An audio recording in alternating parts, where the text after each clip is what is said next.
Hello, and welcome to the next episode of the Live Your Spa Life show. Spa life is a lifestyle that accepts that accomplishment and harmony coexist. The spa and spa life, the SPA, is for seek power always, that power within you to do your deeper work in the world. I am so delighted to have our next guest today, who is Adriana Bucci, who is a life coach based out of Toronto, Canada. She empowers her clients all over the world to heal from narcissistic abuse so that they can live life on their own terms. Adriana, welcome to the show. Hi, Diane. Thanks so much for having me. First of all, let's just talk about what narcissism is. And also, that you and I have talked about that it kind of like slowly erodes who you are over time. And so to actually identify that you're in a narcissistic relationship and where you are in that is a bit of a continuum. So if we can kind of share with the audience just what that is and where you can find yourself when you're in it. Sure, sounds good. So it can actually be really difficult for people who are in it to recognize it because the way I like to describe it, it's just like this cyclone of BS that, you just don't know what's up or what's down. And, this person is slowly eroding at your confidence. So it can be really hard to spot right away. And especially if you're someone who was raised in a toxic household, maybe you were raised by narcissists, it can be even more difficult to spot.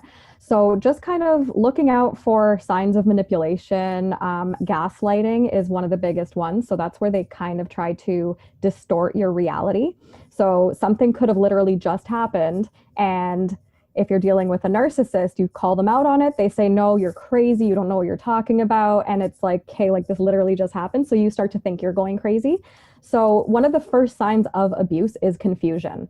And that's, when you try to call the person out on it, they either get defensive or they start blaming you for it, or they tell you it never happened. Things like that. And it can look different in relationships and family systems and all that. But there's three very obvious signs of the cycle. So the first sign is love bombing. So especially if you're in a romantic relationship with somebody, they're going to come on really strong. They're going to put the charm up to hook you in.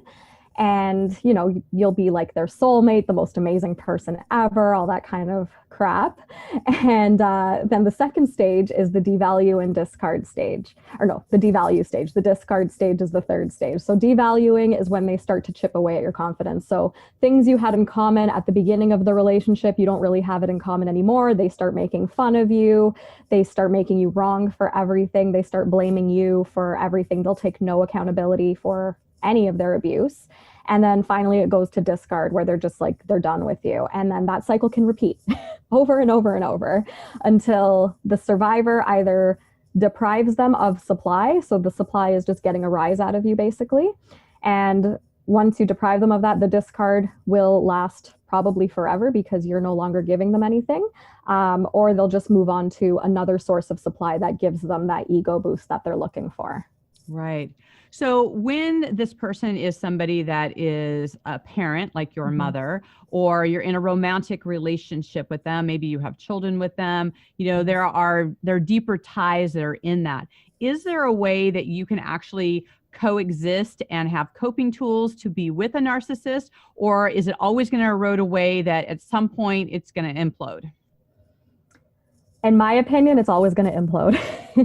You have to get away. You can cope for like a limited amount of time. So if you do share children with a narcissist and you're starting to work on your escape plan, you can start gray rocking them. And that's basically, you take on the personality of a gray rock, be as boring as possible, give one-word answers, stuff like that.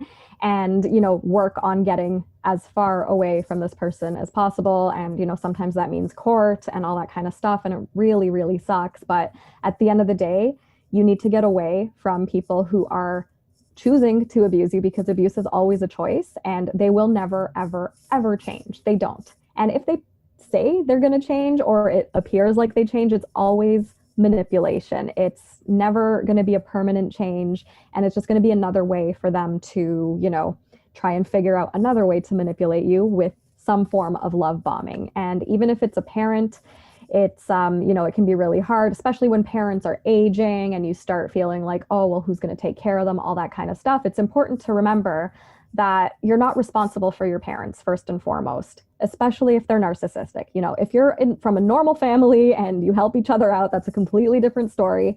But if you've been repeatedly abused by a parent, that is still abuse.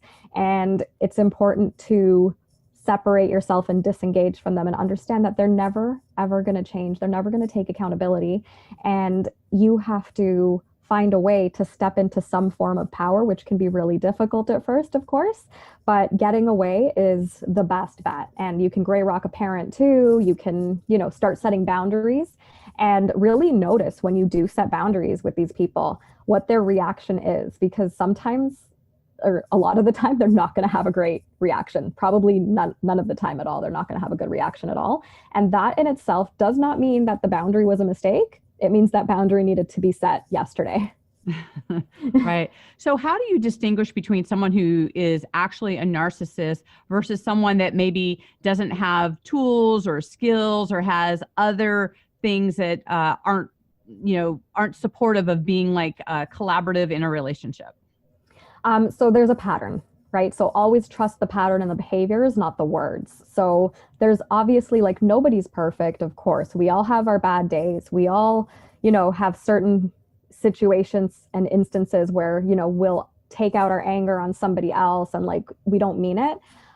So that's, you know, that's not narcissism, right? That's just being human. That's just having flaws and all that kind of stuff. So someone who's a narcissist, there's going to be this very obvious pattern of love bomb, devalue, discard over and over and over again.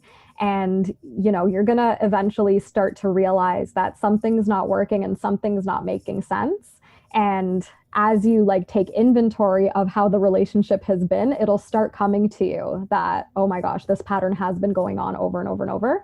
And it's time to exit that as soon as possible. Right. So, you know, we talk about how you can really create your world, right? About you're designing it versus living by default. And as part of that, you know, you mentioned boundaries. So I'd love for you to talk a little bit about, like, what are maybe some poor boundaries that people tend to set, and what are some more healthy boundaries that they can really distinguish for themselves? Sure. So it really depends on your particular situation, right? So I don't think there's any such thing as a poor boundary. I think it's poor communication of the boundary a lot of the times. So a lot of the times when you're, like, in a relationship with somebody, you kind of expect that person to know what is a boundary for you or what isn't a boundary. And then maybe you don't communicate it in a way that they're going to understand. So that would be, like, poor communication of a boundary.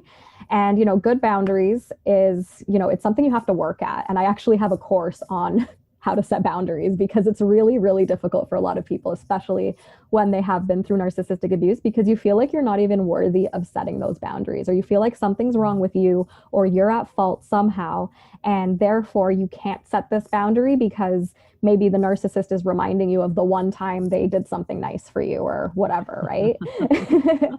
So it's important to do some inner work as you set boundaries, because that inner work is going to really cement it in even more for you. Because the whole thing that makes setting boundaries really difficult is the repressed emotions behind it. So if you feel guilty about setting a boundary, we tend to run away from that feeling of guilt. And the more we do that, the more we end up acting on the emotion rather than actually feeling it. So if you're setting a boundary, you're telling somebody, oh, like, you know, you can't talk to me that way. And, you know, that should be a very general boundary that anyone should be able to set in theory, right? If someone's being rude to you or yelling at you or whatever, like, you know, stop yelling at me, that makes me shut down, stuff like that. And if a narcissist is on the receiving end of that and they're having a not so great reaction and they say, like, oh, well, I did this and this for you, so you can't tell me how I can talk to you or whatever. If you haven't processed that guilt, you might not even uphold that boundary. So it's important to get comfortable with feeling uncomfortable, because as you allow yourself to feel these emotions, if you allow yourself to actually process that guilt, sit with it, and understand that just because you feel guilty, it doesn't mean that the boundary was a mistake. It just means that you're a human and you care about how your actions affect other people. And that's not something that narcissists do. They don't care how their actions affect people as long as they're getting what they want. So if you're feeling guilty after setting a boundary, let yourself feel that guilt, because as soon as you allow yourself to feel it, you can release the emotion and see the truth behind it, that, oh no, this boundary was not a mistake. This person really shouldn't be talking to me like this. And then if they have a problem with it, I have no control over how they react. So the inner work really helps you to understand that, because you can understand something logically, but until you incorporate the emotions into it and let yourself feel those emotions, then you get that emotional understanding of it. And that's the true understanding that, you know, you are worthy of setting boundaries. You are worthy of not being treated like crap. And it doesn't matter what other people think about your boundaries, because at the end of the day, they're yours. Right, right. So you and I have talked about, you know, we've both been in narcissistic relationships where, you know, that slow erosion over time, sometimes you don't even recognize that how you are being is actually you, because you've kind of morphed into this more protective, more sometimes fearful, sometimes eggshell kind of person to kind of morph and kind of keep the peace. So, you know, when you're in that kind of reaction mode, how important is it to have outside people, whether it's a mentor or a counselor or, you know, somebody to be able to help you see the aspects that you've maybe shut down in yourself and maybe that you're not even seeing? It's so important. Like, I cannot stress how important it is, because validation is so important to survivors of narcissistic abuse, because you've spent so much time thinking that you are crazy, you're going crazy, there's something wrong with you. And that was like a strategic thing that the narcissist kind of implanted in you in order for them to be right. So, you know, like you're kind of, I'm wrong all the time. Exactly, right? You can't be. You know, like if you can take ownership of being wrong sometimes, that's great. That's a sign that you're not a narcissist, of course, but you can't be wrong every single time. And especially if you're meaning well and this person keeps telling you like, no, you're wrong, you're wrong. Having that outside support from somebody who, I'm going to stress this, knows what they're talking about, because there's a lot of people out there, professionals included, coaches included, that don't understand narcissistic abuse. They don't think narcissists exist. And that just keeps you stuck in that like victim mode where, you know, you're still blaming yourself for the abuse and all that kind of stuff. And you can't become a survivor with that kind of like, I'm going to use the word useless support, because it is pretty useless when you're talking to somebody who doesn't get it. So if you can find like a trauma-informed therapist or even a coach who helps people with narcissistic abuse recovery, right? There's no right or wrong person to work with. It's just whoever resonates with you the most. And, you know, you could even work with both, like people who, because I'm a coach, so people who come to me for coaching who are also doing therapy at the same time, they tend to do a lot better, a lot faster. Right. So I always recommend that. Yeah, absolutely. Yeah. Right. So it's so important. And just having that validation that like, yeah, you went through abuse. It wasn't your fault. And here's what you can do to heal from that is just going to fast track the healing so much more. Right. So Adriana, talk a little bit about using your voice. One of the things that can happen in a narcissistic relationship is that you feel silenced, right? It's like as soon as you speak up for yourself, you know, you can be found like anything you say is wrong or you are put down for it. And so it can be really challenging to kind of rediscover that voice and to step into your power. And you talk about turning that pain into power. How is it that you can start using your voice in a more assertive, confident way? That's such a great question, because it's so true that you don't really have a voice when you're going through the abuse. For me, I didn't even know I had a voice. Like I never in a million years would have thought that I would be on Instagram, on podcasts, speaking up against this type of abuse. So, you know, it's kind of surreal for me. And finding that voice for anyone who's listening, it's a process, right? So you have to understand like what is behind the fact that you're not using your voice, right? Because you couldn't, because you needed to stay quiet and keep yourself small in order to survive that abuse.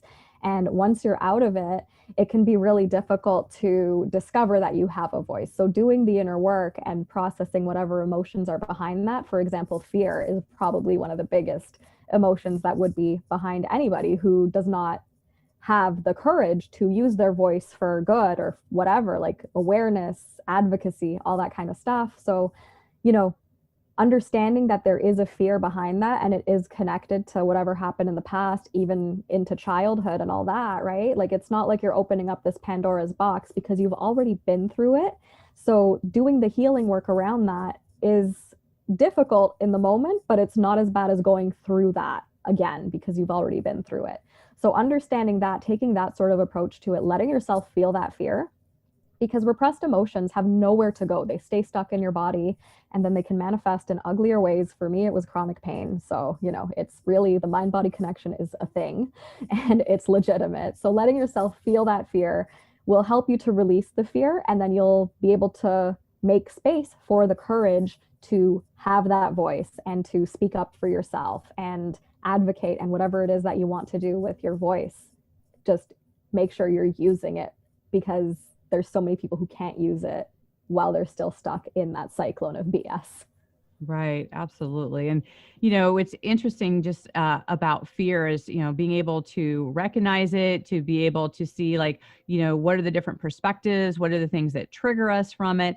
It's such an important thing to see like what actually happens within us in fear. Like, are you somebody who, you know, we talk about the fight or flight, right? Are you somebody who just like all of a sudden all the emotions come up? Do you kind of freeze and you're frozen because you're stuck in it? You know, really seeing how can we actually utilize fear to have us really, you know, step into our power and show up in a more powerful way.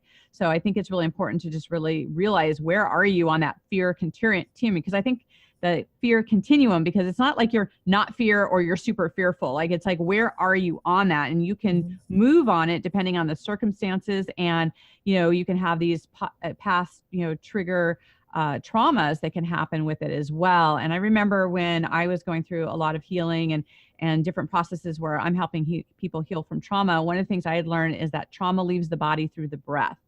And so many times when we're in fear, we hold our breath and you don't even realize it. It's so unconscious. So even when we just start, you know, incorporating deep breathing and really being aware of it, we are actually standing in our power and looking at things from a very different perspective. So there are definitely some proactive ways that we can look at fear from a completely different perspective than you think, to be able to overcome those. And something that's totally random that I love asking my guests is that, because we talk about what are the things that we have control of versus what we don't, and how we experience things in our space. So one of the things I always like to look at is we feel differently in our bedroom versus our office versus our kitchen. So what is your favorite room in your home and why?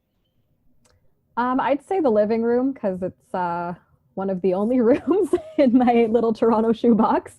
And that's just where, you know, I do my work and I relax, or, you know, hang out with my husband and dog on the couch. It's just, you know, it's the central room in our household. So yeah. Nice. I love that. You know, that kind of reminded me, a lot of times particular traumas happen in a certain room in a home, and that can actually have re-trauma triggering within people. Do you notice when people are having that to shift things in their environment? Is that supportive? I mean, I know not everyone can like move out of a space, but as far as like shifting things so you kind of make it your own and re-look at things, does that have any impact on people's experience of their space? I would say so, for sure. And for a lot of the times, for people who have been through narcissistic abuse, it does unfortunately involve moving out to a different environment. But I definitely found it myself when I moved out of my narcissistic mother's house, moving into our little shoebox condo, which, you know, it's super small, but I love it. And I wouldn't have it any other way. And I would never want to, you know, I had to set foot in my mother's house over the summer when she passed away, and I had to do all this like estate stuff and get the house ready for sale. So it was like being in that house, even with all the furniture gone, it was just like, it brought back so much, and a lot of triggers happened. And like you said earlier, you can actually use triggers to your advantage. So I actually used it as an opportunity to heal more of my childhood wounds, because they're always there. And new ones come up all the time, of course, but that's just the healing journey. So definitely it made me appreciate my space so much more because, you know, I got to put whatever furniture I wanted to in it. You know, my husband's not picky, so it's not like it mattered where the table goes or whatever, anything like that. Because narcissists love to have control over your space and everything. And you know, they violate boundaries. They won't, you know, they'll go through your stuff, all that kind of stuff. And just not having that now is amazing. So, you know, if you're still living with a narcissist for whatever reason, start thinking of some sort of action plan or like get a lock on your door or something.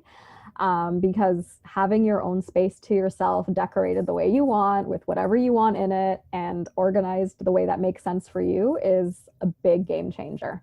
Yeah, definitely.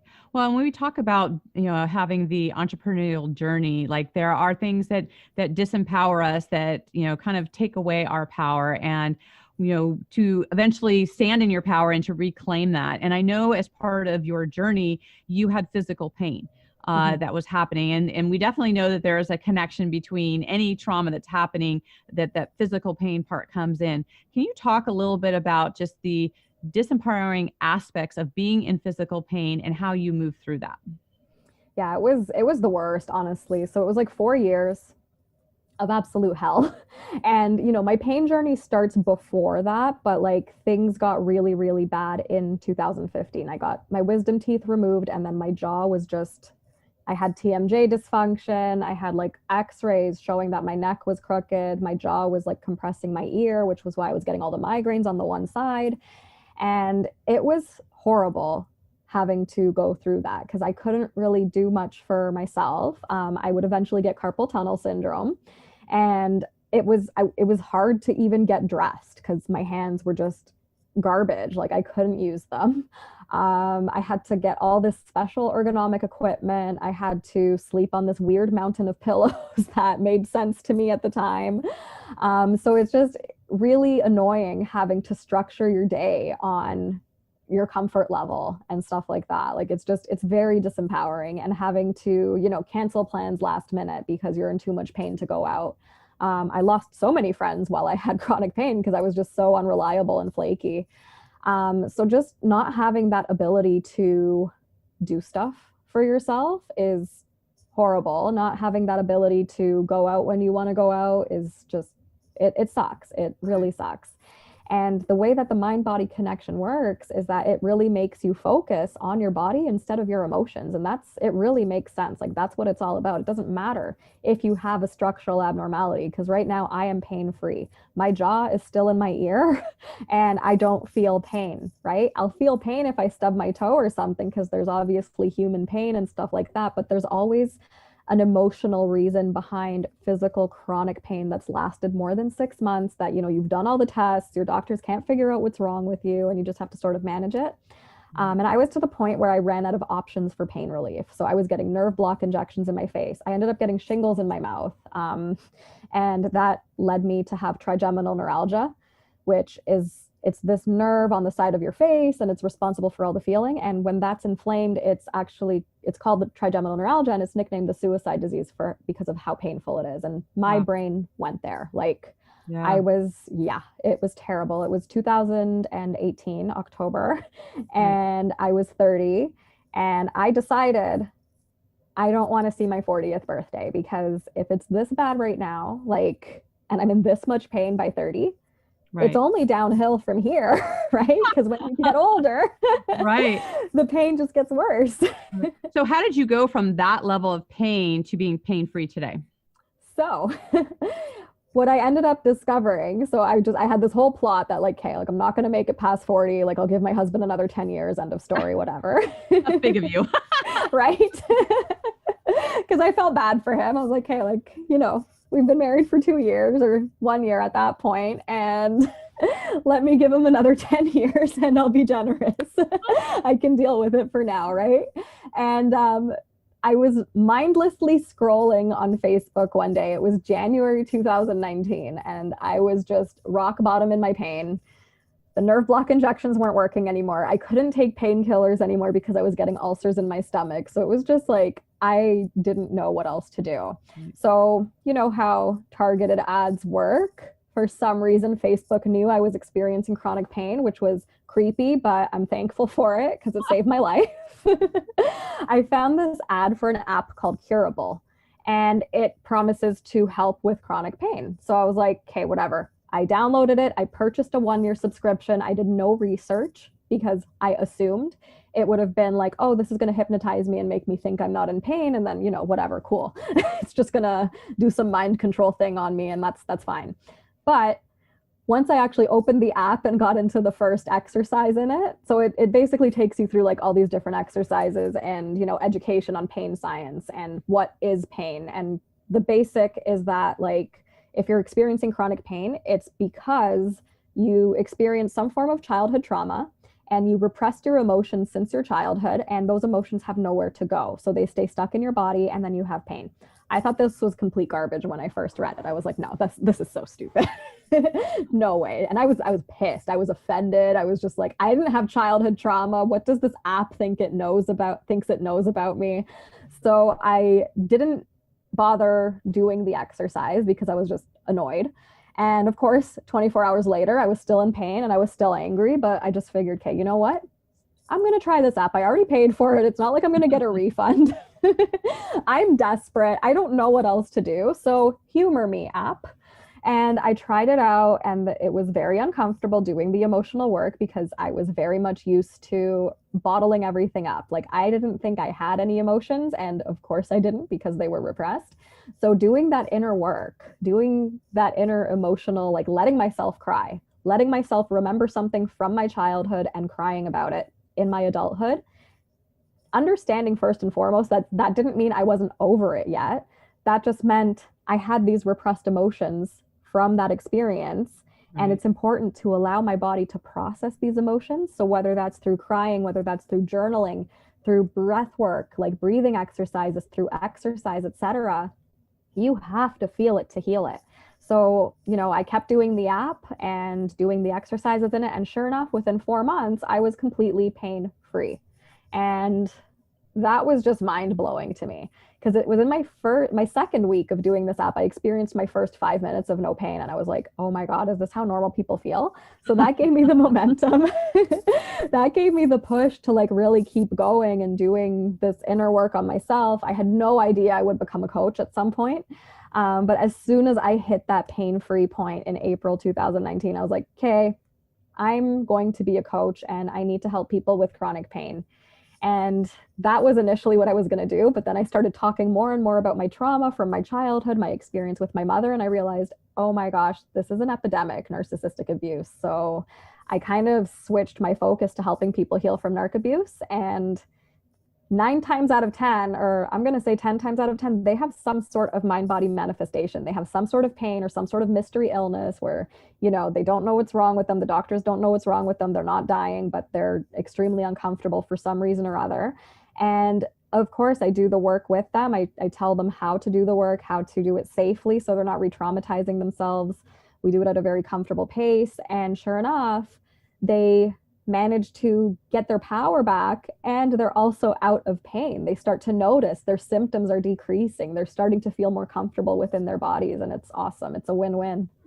I love that. Well, and I know that you're utilizing that platform to be a force of good in the world. Mm-hmm. And so what is being like, what's one of the most rewarding aspects of really helping people with this? Like, what are you seeing unfolding in doing this work? Honestly, I get DMs all the time on Instagram from people who, they've just been reading my content, and that has given them the, courage or the power or whatever to get out of an abusive situation. And my clients as well. Like, it's so rewarding working with somebody one-on-one, and only a few sessions in, they start making these decisions of like, I am moving out of my mother's house, or I am leaving my abusive husband or wife or whoever. And just seeing people actually making these shifts and making these changes in their lives and not being afraid of being triggered anymore, because they know they can use that to their advantage to allow themselves to heal, because a trigger is just an emotion coming up to come out. And sitting with that emotion rather than running from it it just gives them so much more power, and it's just so rewarding, and they completely change their lives. They manage to, find decent people to start relationships with, and they know what signs to look out for. And it's just amazing being able to make that kind of impact on people. It's the most rewarding thing. Yeah, it's so funny because the thing that I mostly noticed, in myself and with my clients as well, is just that realization. It's almost like the light just comes on that you can actually make a choice to do something different. Because when you're in it, it can feel like very trapped and stuck. But it's almost like when somebody gives you that permission that, oh, I can make another choice in my life, or there are other options, and people kind of show you that doorway to walk through is such an amazing thing. And I know that our listeners are going to want to stay in contact with you. How can they do that? Of course. So they can check me out on Instagram at Let's Get Your Shift Together, all one word. My Facebook page is the same, Let's Get Your Shift Together. I have a podcast called The Shift Show with Adriana Bucci. And my website is letsgetyourshifttogether.com. So that's where people can book one-on-one coaching if they want, or access any of my other resources like my boundaries course, or, how to journal to get those emotions to come out. Perfect. Well, thank you so much, Adriana, for sharing your wisdom and being here on the show. And also for our listeners, you are part of the community that help us get positive messages out into the world. We so appreciate your 5-star rating, and to subscribe and put in the comments, like, what did you learn from this? What questions do you still have? And make sure that you tag both Adriana and myself. We're happy to support you on your journey in however we can. So please spread the news and share it and get it out there. And until we connect again, live your spa life. Bye for now. Bye-bye. Bye.